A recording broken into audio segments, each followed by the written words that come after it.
Hey there, as we all know, the Tower of Fantasy CN developers announced a massive possible remake of the game while asking for a feedback in a form of survey for all players.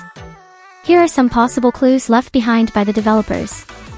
First, according to the developers' notes, the game will go back and start again, implying that they will rebuild the tower.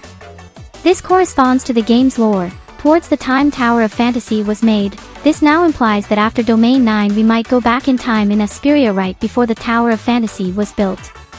Meaning to say that we might have a complete reboot of Asperia. Second, there are old leaks back then and some insider info that version 4.0 of the game, right after Domain 9, will ultimately lead us back towards Asperia. This is already supported by the fact that we already have in-game cutscenes of Nemesis in what looks like a destroyed Asperia, and some cutscenes of her changing to the alter ego Nemesis, all of this hinting on a future. Third, the developers have mentioned the word time retracement. This is what the previous Hycros officials used to travel back in time right before the Omnium Cataclysm ever happened. Therefore the developers are once again hinting on Asperia with a connection to the possible use of time travel. Fourth, the developers' note are mainly themed as an isekai, so it's possible that 4.0 will make us travel back in time but ultimately end up on a different universe compared to the original.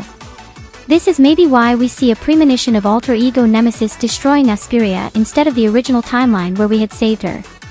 Lastly, the developers emphasize that the return trip plan they are planning possibly hints to our return trip back to Asperia in 4.0.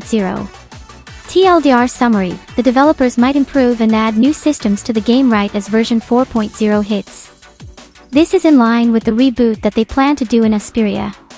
In a way, this post made by the developers are a combination of gathering feedback and insights from all players with the hopes of improving and adding new systems to the game. They also did this weird isekai diary to give us a teaser regarding the future version 4.0 reboot of Asperia alongside the improved version of Tower of Fantasy that we will soon have. Please note that these are just speculations for now. Feel free to share your thoughts below.